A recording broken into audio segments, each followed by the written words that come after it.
Okay, yes, Messi coming to Miami was a big deal, but the profile of soccer was already increasing in North America by the time that he got here.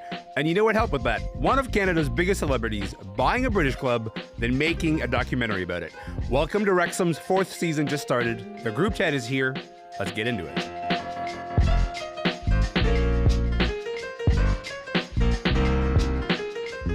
I'm Elamin Abdelmahmoud, and this is Commotion. And in order to do my job, I just had to put down my phone where I was watching Virgil van Dijk sit on top of an open bus parading the Premier League trophy down the streets of Liverpool.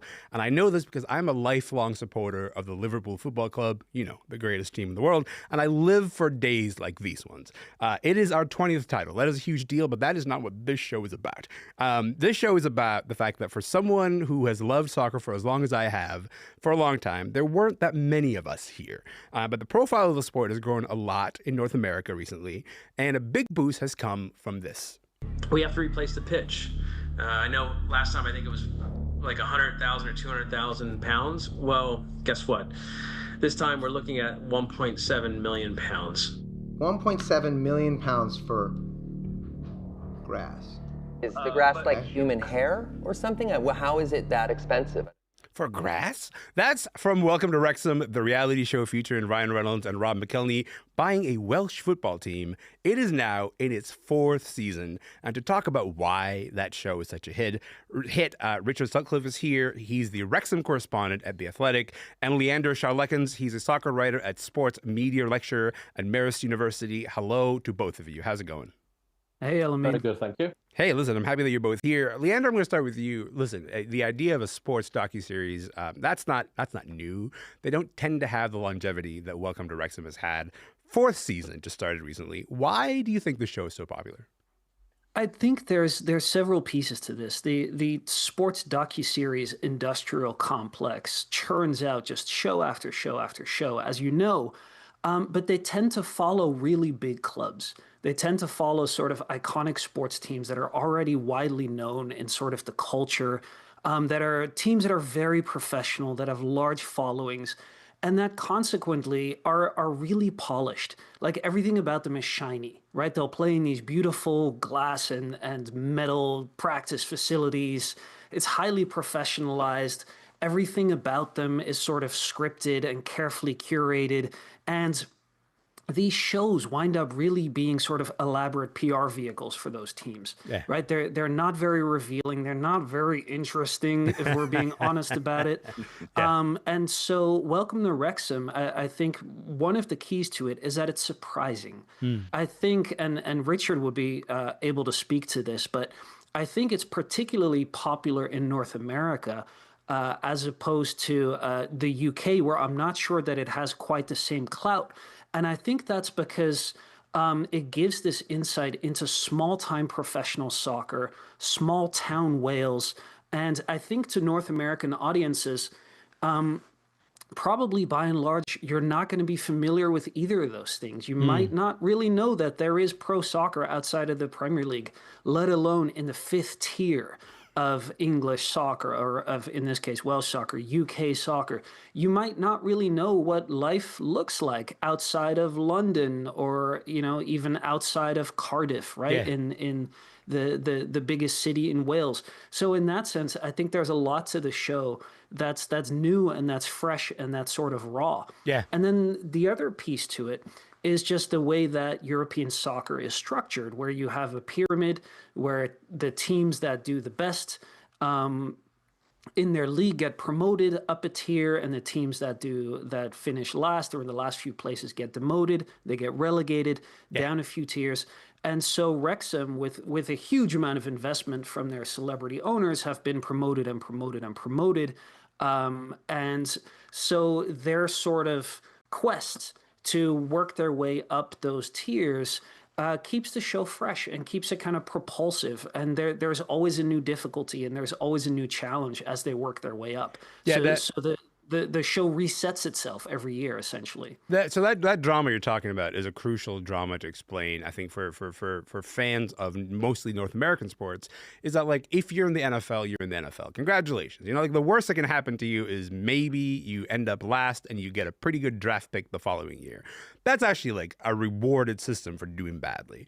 That's not the case in British soccer system, which is to say, if you do badly, then you get relegated to a worse league, or to basically a lower attention league, a lower quality league. The Premier League, which is of course the biggest league, that's the one that people get to see. But like, there are stakes for, you know, ending in the bottom three, which is to say you end up going down a tier. But also there are stakes if you are in one of the lower leagues, that you get promoted to the higher leagues. Richard, when you think about Wrexham, the idea that this is a team that has been promoted 3 times in a row, which is like extraordinary. I'm not sure that's a thing that has happened before. I want to get back to that in just a moment. But why do you think this show has been successful in terms of setting up Wrexham as an entity? I think I totally agree with those 2 points there on why it's been successful. But there's also the human element, which I think this documentary is really good at capturing. And I think it resonates not just across North America, but across Britain, particularly in the north of Britain, that this is a town that's sort of been left behind. It's big industries, it's coal and steel, they've gone. You know, that's right across the world. You know, there's so many industries that have closed down, and the town's lost a bit of hope. And then from absolutely nowhere, this sort of fairy tale has arrived on the doorstep with regards to guys. And, you know, for the first 18 months of Reynolds and McElhenney being involved, the question was, why Wrexham? Because people were skeptical. They thought, you know, why are these guys coming in? You know, are they just going to laugh at us, you know, and say, is this community, oh, it's reached the end, blah, blah, blah, give it another kick and then move on. But obviously it transpired very quickly that wasn't going to happen. And they actually told the story of the town, you know, and it's a town, like, it's a story, like I say, that resonates. I've met so many Canadian and American fans who've come across, because they come across by the hundreds every week, even if there's not a match. And they all say, oh yeah, my town back home in so-and-so, we've had exactly the same. And we love that about Wrexham now. It's finding its feet. And I think that's the narrative that people have really attached to. And I think that's what gives it that sort of USP that a lot of sporting documentaries don't have. The other thing that really helps is that the team is successful, right? Like, sometimes you pour all this energy into the team and it doesn't necessarily work. In the case of Wrexham, they've managed to get promoted 3 consecutive times. Like, when they start playing in the fall, they will start playing in the 2nd tier of English football. The idea that they started in the 5th tier and now they've worked their way up to the 2nd is an extraordinary thing. Richard, you cover Wrexham exclusively for The Athletic. How unusual is it that is like the specific team that you cover? Very, very unusual. You know, we're primarily sort of Premier League, because that's where the big stories are. You know, you say Liverpool, their parade today. Manchester United, I know you've enjoyed this season. You know what I mean? I've enjoyed the season. Yes. That's where the big stories are at. But we saw, it's an old boss of mine, actually. He spotted the potential of the Wrexham story. You know, and he moved me across to cover the club when they're in the non-league, in National League, because he thought, this is a story. It could go somewhere. Let's see what happens with the legs. Yeah. You know, we don't have that many EFL, not specifically for a beat, you know, for one club. I think we had Leeds United last season and Wrexham, because obviously Leeds have gone back to the Premier League, and Wrexham, you could just see that there's something happening here, and it's great to be at the start of a story rather than arriving halfway through. Yeah. Leander, it was not lost on me that the parallel story here is Sunderland Till I Die, which is a Netflix documentary that was launched a few years ago. Sunderland was a Premier League team. They got relegated, and then that documentary launched. And it was like, this town is suffering. They don't really have a lot going on here. They only have this team kind of hold the whole, town together. And then they get relegated again to an even lower league. This story kind of has a happy ending, because Sunderland actually just got promoted to the Premier League again this time around.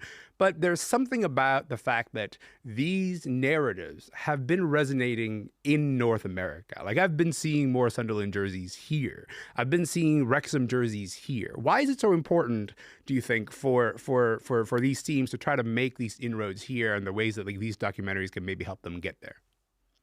Yeah, as a quick side note, I believe that the Sunderland Till I Die docuseries was actually what inspired Rob McElhenney to start the Wrexham project Yeah, because he sort of saw the drama in it and yeah, the humanity in it.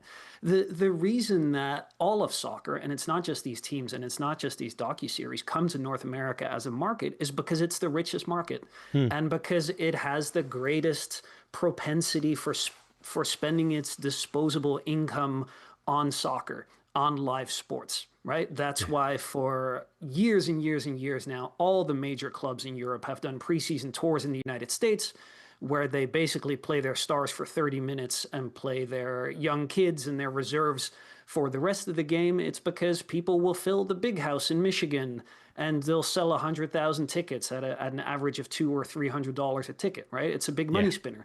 It's the same reason that over the course of a single decade, there will have been a Club World Cup, a proper World Cup, two Copa Americas, which is the South American Championship, yeah.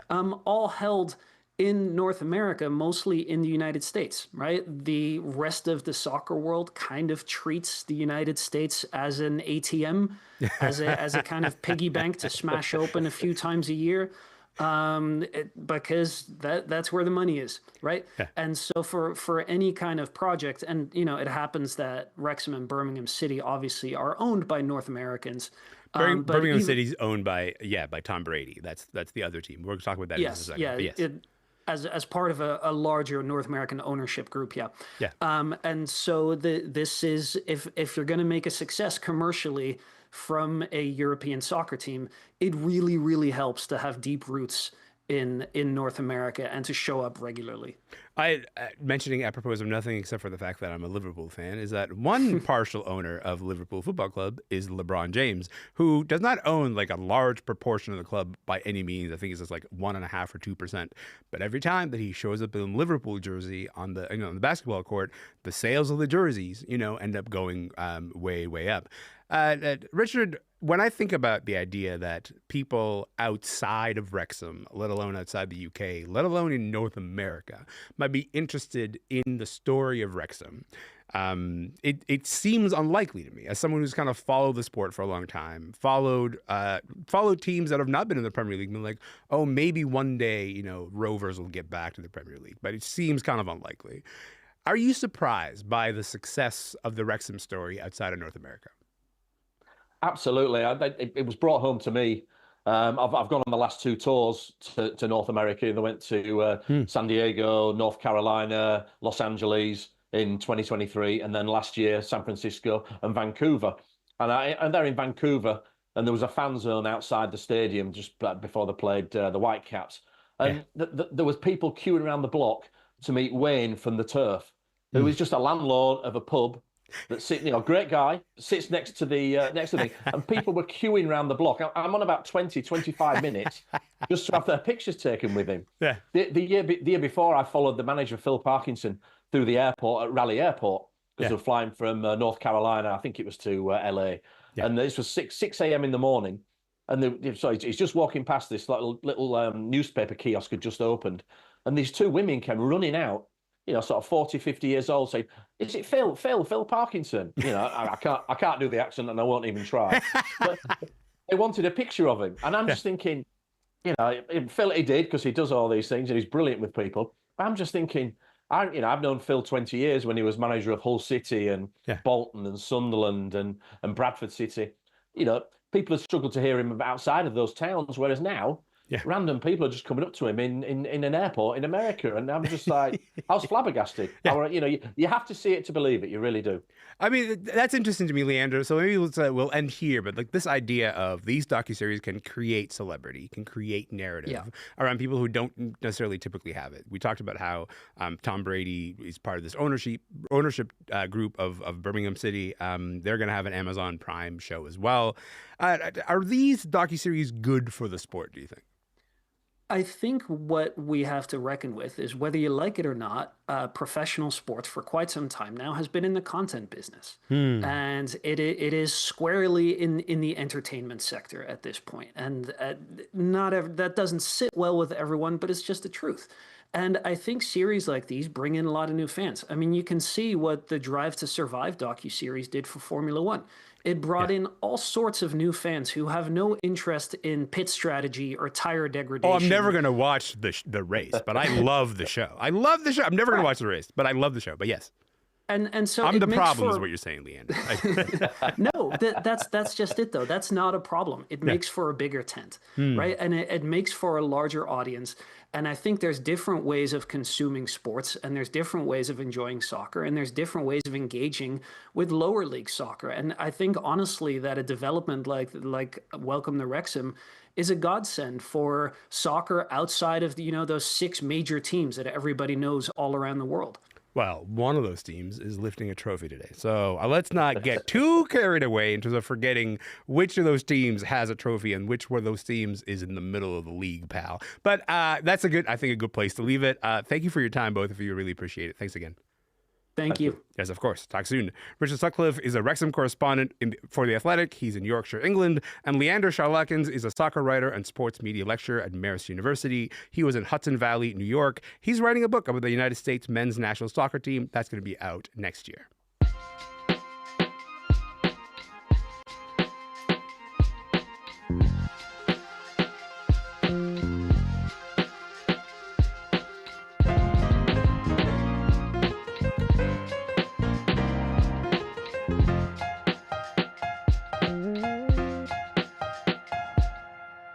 I'm Elamin Abdelmahmoud, and this is Commotion. Okay, we are now going to switch gears, and I want to play you some of the new record that is coming out this week. Even jumping with the static of the TV screen, telling me exactly what she means. That song is called Yvonne from the band Foxwarren, but the voice that you're hearing is Saskatchewan singer-songwriter Andy Shauf. And the thing about Andy is that he's managed to maintain sort of a relatively low-key profile, but he's also managed to do a lot. He's been nominated for a Juno, for Polaris Prize. He's wound up on one of Barack Obama's playlists.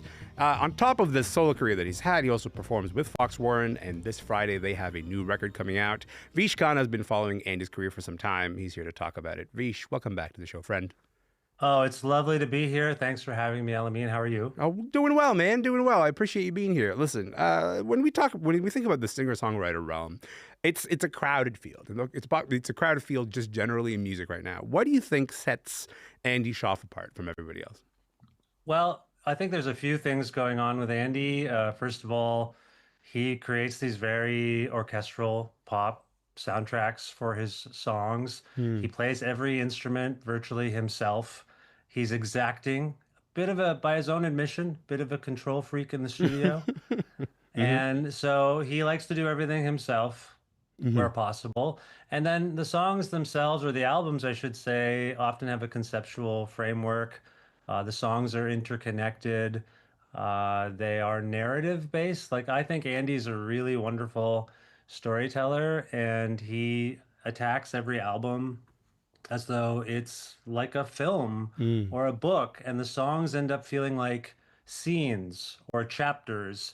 And I think his dedication to his craft and wanting to be better and have, exhibit this ambition but actually pull it off, I think those are things that are real hallmarks and some of the reasons why he stands out. Yeah, it's one thing for a songwriter to sort of aim to do that. It's another for a songwriter to actually accomplish it. Let's just hear a song that put Andy on the map for a lot of people. Oh, false magician bends the rules. Is the crowd watches his every move? Just a shaking hand without a concrete. From 2016, that's Andy Shauf with The Magician from his album The Party. That's the album that landed on the Polaris Music shortlist. That song alone generated more than 35 million plays for Andy on Spotify. It's kind of this like slow, patient song that sort of feels like a lot of the antithesis of what pop music is right now. Vish, when you think about this song and think about Andy's career, how do you think he's managed to kind of thrive in an environment that is so TikTok driven in a way? Well, I mean, he's authentic, and I think people really pick up on that. He's not like social media shy necessarily. He's not like a Luddite. No. But I think he often lets the work speak for itself. And I think his fan base is really engaged with him. There's something about Andy. He's very charming. He's very self-effacing. As I said earlier, his storytelling is so riveting that you feel compelled to check out everything he's doing. Yeah. And also look for little clues and try to figure out, what's he up to? Andy's up to something. What's going on? And his demeanor, I think, is both, I think, personally, he's very confident, but he's also very unassuming. He's very self-critical. You want to root for him as a fan. Like, he seems very human. I mean, he does do fun things. He handed over the keys to his Instagram to somebody in his orbit recently. It in wasn't the last him. Little while. Yeah, okay. Well, I pressed him on this because I know Andy a little bit, and no, it's not him. Okay. And they're kind of silly. I can't even explain them. They're abstract and silly and meta. Like, hey, it's not like they're often signed like not Andy. You know what I mean? And Right. I think so. He's on socials. Yeah. But I think really the work is what's resonating with people, which is refreshing. It's not about gimmickry. He's just really great at what he does, and people respond to that. First of all, when the only other fan base that I know of who follow an artist's work and they listen to the music and go, "What are they up to? They're up to something." That's Taylor Swift, buddy. That's the relationship that you're describing, which is to say, like, living in the work, but maybe in a slightly different kind of dimension. Well, there's also Beyonce, the Bayhive or whatever it's called, you know. Yeah. And like I will tell you, I engage with Andy's work in public, and I often hear about it from people, like more than almost any guest on my own podcast. When Andy's on, I hear, good or bad, people want to tell me what they think. And I think that is also a marker of people's real, like, fanaticism, but also just like they love him. They actually love him, and they don't want to see him wronged or whatever. I just want to play a little bit more of Foxwarren's new album. Let's listen to Me. I know I'm not some movie star, Satan some big script, but if you open your mind, I might be able to tell you something. Okay, so that's Foxwarren. That is not Andy Shauf's, solo work. How does a band fit into Andy Shauf's universe, you think? How would you say it differs from the solo work that he does? Well, first of all, Foxwarren is a band that Andy started with his friends almost 20 years ago. 2009, roughly, I think is what he told me. And these are friends of his in Saskatchewan. They were, some of them were already in the music community there. And he told me recently that he reached out to them online, early MySpace, Facebook, whatever. And just said, hey, I heard your song. We should play together. And then, Andy that band started. And he told me recently that they actually put out a record around that time, 2009 or 2010, their debut, but they weren't happy with it. So it's very hard to find now, if findable at all. The words Andy used were, we scrubbed it from the internet, which I thought was funny, but also, again, back to his exacting nature. Yeah. So Foxwarren kind of reemerged around 2018, I believe, and put out a record, did some touring, started to work on a new album together in 2019. Pandemic started. That they were trying to do a live off the floor record.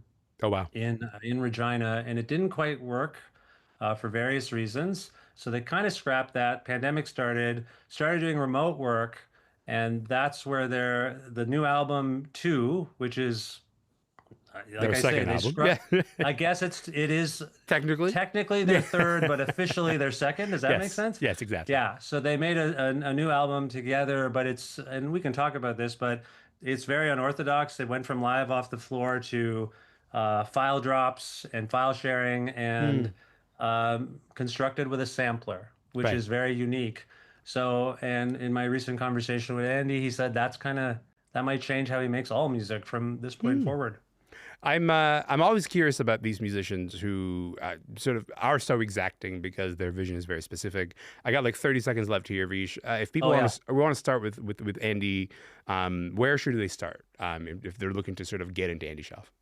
I always think you should start with the most recent work. So I would start with Foxwarren 2. Okay. It's a beautiful album. It was very influenced by Jizza and Liquid Swords. This is a folk rock guy, and he really took a lot And of it's like influence Wu-Tang. from That's me. You know. Wu-Tang. That's right. Exactly.